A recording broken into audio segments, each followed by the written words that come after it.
Good evening, and welcome back to another edition of Blue Stained Glass Poetry. I'm your host, Marian Abdo. Happy Friday Eve, everybody, on this last day of November 2023. A little crisp out there. It's going to be a beautiful night for looking at the stars and the Aurora Borealis. That's supposed to be happening in our area and across the northern part of the United States. So, in honor of St. Andrew's Day and everyone that is of Scottish descent, I'll be reading a few poems by John Keats. He was one of Scotland's greatest poets. So the first one I'm going to read is Bright Star. Bright star, would I ever steadfast as thou art, not in lone splendor hung aloft the night, and watching with eternal lids apart, like nature's patient sleepest intermene, the moving waters at their priest-like task of pure oblation around the earth's human shores, or grazing on a new soft fallen mask of snow upon the mountains and the moors. No, yet still steadfast, still unchangeable, pillowed upon my fair love's ripening breast, to feel for its soft fall and swell, awake forever in a sweet unrest, still to hear her tender taken breath, and so live ever, or else swoon to death. And that's Bright Star by John Keats. The next one I'm going to read is called An Ode to Nightingale. My heart aches, and a drowsy numbness pains my sense, as though of hemlock I had drunk, or emptied some dull opiate to the drains. 1 minute passed, and the leavenworts had sunk. 'Tis not thou envy of thy happy lot, but being too happy in thy happiness, that thou, light dwindled dyad of the trees in some melodious plot, a beechen green in shadows numerous, singeth of summer in full throat ease. Oh, for the drought of vintage that hath been cooled long ago in the deep Devon wind, tasting of floral and the green in the country green, dance and provincial song and sunburnt myth.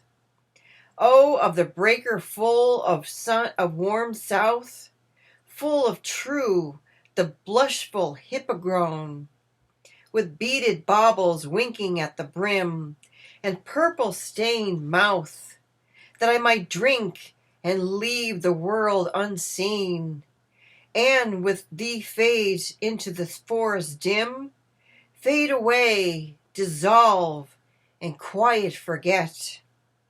What thou art among the leaves hast never known, the weariness, the fever, and the fret.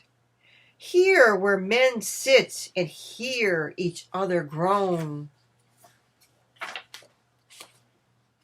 where palsy shakes a few sad last gray hairs, where youth pales and splinter thin and dies, where but to think is to be full of sorrow, and laden eyes despair, where beauty cannot keep her lustrous eyes, or new love pine at between beyond tomorrow.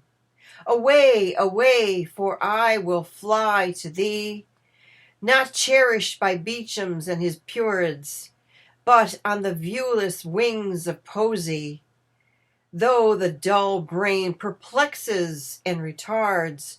Away with thee! Tender is the night, and haply the queen moon is on her throne, clustered around by all her starry fays, but there is no light, save what from heaven is with breezes brown, with breezes blown through virtuous glooms and windy mossy ways. I cannot see what flowers are at my feet, nor what soft incense hangs above the boughs. But in balm darkness guess each sweet, wherewithin the seasonable mouth endures, the grass, the thicket, and the fruit tree wild, white hawthorn, and that pastoral eglantine, fast waiting violets covering up the leaves, and amid May's eldest child, the coming musk rose full of dewy wine, the murmurous haunts of flies on summer's eves. Darkling I listen, and for many a time I have been half in love with easeful death, call him soft names in many mused rhymes, to take into the air my quiet breath. Now more than it ever seems it rich to die, to cease upon the midnight with no pain, while thou art pulling forth thy soul abroad in such ecstasy, still would thy sound and have thy ears in vain to thy high requiem become a sod. Thou wist not born for death, immortal bird, no hungry generations tread thee down. The voice I hear this passing night was heard in ancient days by emperor and clown. Though the sad heart of Ruth, when sick for home, she stood in tears amid the alien corn, the same they oft times hath, charmed magic casements opening on the foam, of perilous seas and fairy lands forlorn. Forlorn, the very word is like a bell, to toll back to me from thee, to my soul self. Adieu, the fancy cannot cheat so well as she is famed to do, deceiving elf. Adieu, adieu, thy plaintive anthem fades past the near meadows, over the still stream, up the hillside, and now 'tis buried deep in the next valley glades. Was it a vision or a waking dream? Filed is that music. Do I wake or sleep? And that is John Keats, an ode to Nightingale. And the final selection, when I fears that I may cease to be. When I have fears that I may cease to be, before my pen was gleaned, my teeming brain, before the high-piled books in charactery hold like rich garners the full ripened grain, when I hold upon the night's starred face huge cloudy symbols of high romance, and I think that I may never live to trace their shadows with the magic hand of chance, and when I feel fair chance of the hour that I shall never look upon thee more, never have relish in the fiery powder of reflecting love, and then on to the shore of the wide world I stand alone and think, 'tis love and fame to never less do sink. And that is by John Yeats, When I Have Fears That I May Never Cease to Be. And this is from the book that I really enjoy. My sister gave me 150 Most Famous Poems by Poetry House. I've read from poetry from here before. And one of my poems that I wrote last year, it is titled The Last Hues of November. November, you gave me your streaming, beautiful pinkish hues through my curtains, a lasting reminder on the feast of St. Andrew.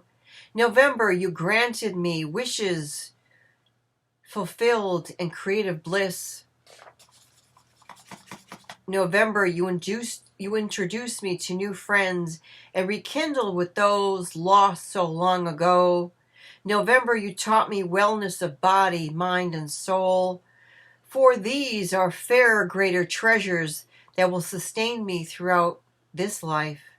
November, you enable me to see things through past any rose-colored glasses. For not everything and everyone is always so true.